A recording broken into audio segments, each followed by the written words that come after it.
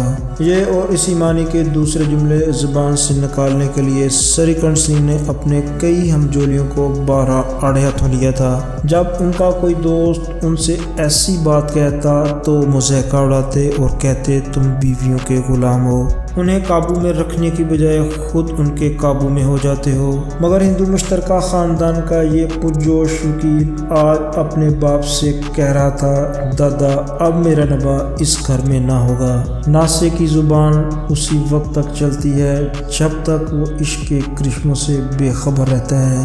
آزمائش کے بیچ میں آ کر ضبط اور علم رخصت ہو جاتے ہیں۔ بینی مہادو سنگھ گھبرا کر اٹھ بیٹھے اور بولے، کیوں؟ سریکھنڈ، اس لیے کہ مجھے بھی اپنی عزت کا کچھ تھوڑا بہت خیال ہے۔ آپ کے گھر میں اب ہٹ درمی کا برتاؤ ہوتا ہے۔ جن کو بڑوں کا ادب ہونا چاہیے وہ ان کے سر چڑھتے ہیں۔ میں تو دوسرے کا غلام ٹھہرا گھر پر رہتا نہیں، اور یہاں میرے پیچھے عورتوں پر کھڑاؤں اور جوتوں کی بچھاڑ ہوتی ہے۔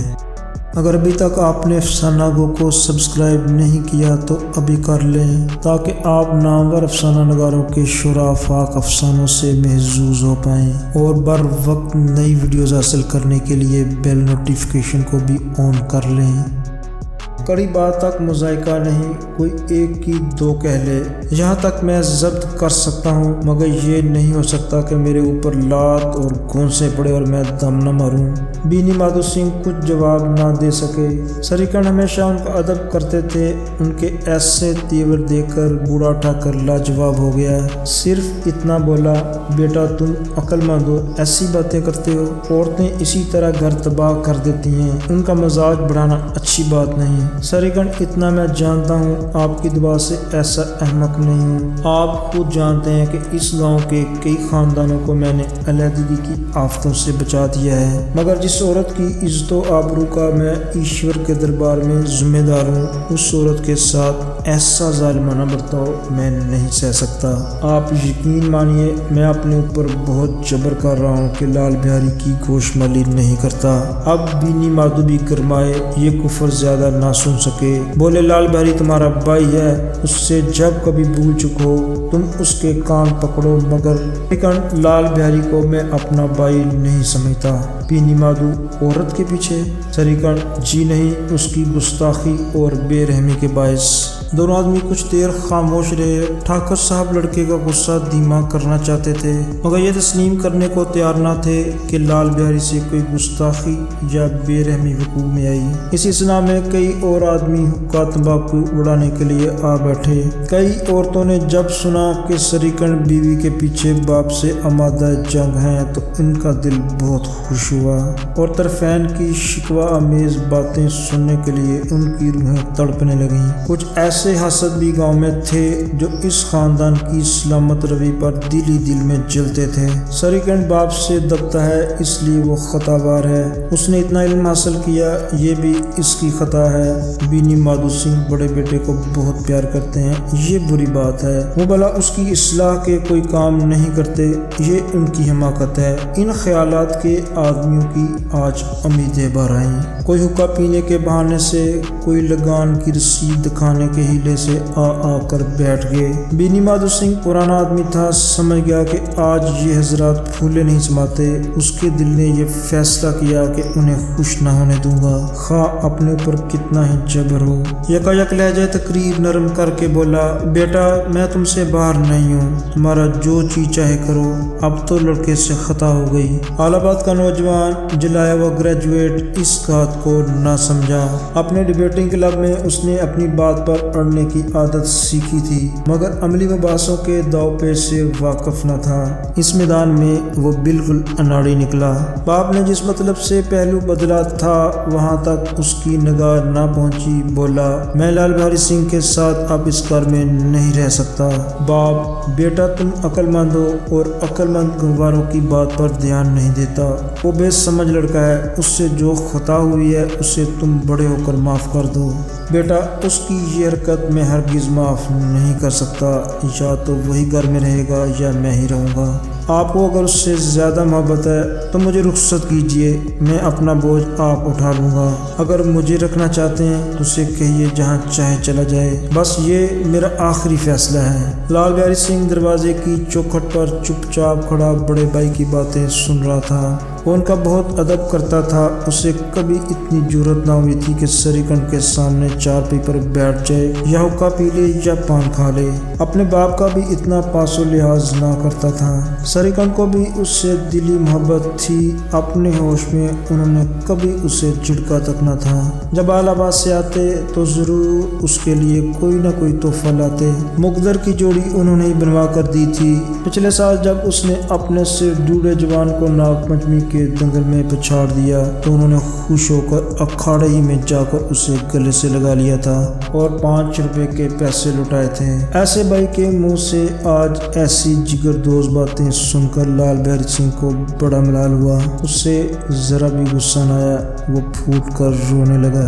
اس میں کوئی شک نہیں، وہ اپنے فعل پر آپ نادم تھا۔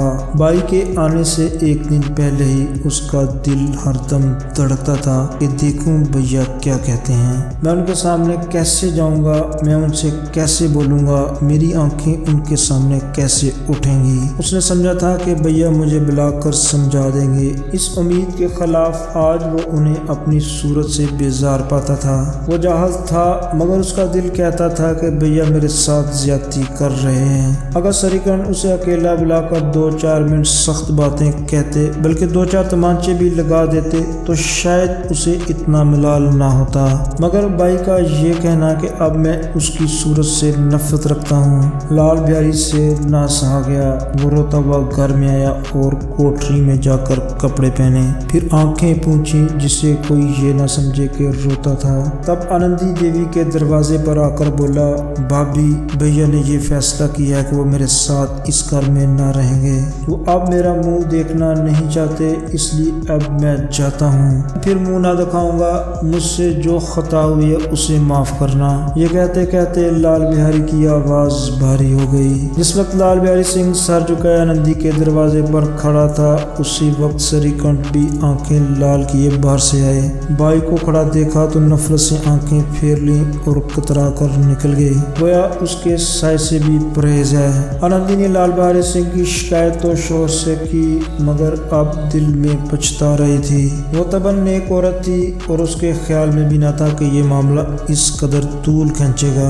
وہ دل ہی دل میں اپنے شوہر کے اوپر جھنجھلا رہی تھی کہ اس قدر گرم کیوں ہو رہے ہیں۔ یہ خوف کہ کہیں مجھے الہ آباد چلنے کو نہ کہنے لگے تو پھر میں کیا کروں گی، اس کے چہرے کو زرد کیے ہوئے تھا۔ اسی حالت میں جب اس نے لال بہاری کو دروازے پر کھڑے یہ کہتے سنا کہ اب میں چاہتا ہوں مجھ سے جو خطا ہوئی ہے معاف کرنا، تو اس کا رہا سہا غصہ بھی پانی ہو گیا۔ وہ رونے لگی۔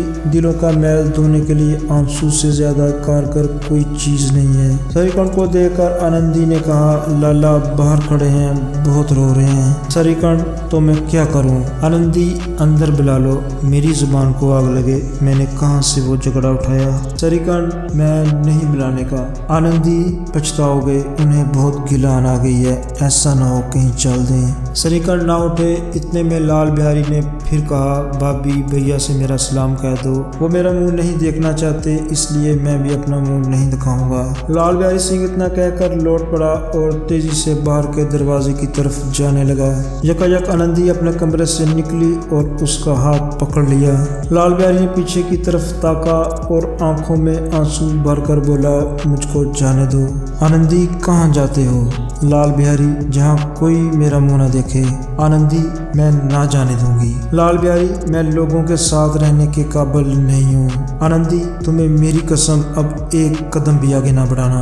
لال بہاری، جب تک مجھے یہ نہ معلوم ہو جائے گا کہ بھیا کے دل میں میری طرف سے کوئی تکلیف نہیں، تب تک میں اس گھر میں ہرگز نہ رہوں گا۔ آنندی، میں ایشور کی سوگند کھا کر کہتی ہوں کہ تمہاری طرف سے میرے دل میں ذرا بھی میل نہیں ہے۔ اب سریکھنڈ کا دل پگھلا، انہوں نے باہر آ کر لال کو گلے لگا لیا اور دونوں بھائی خوب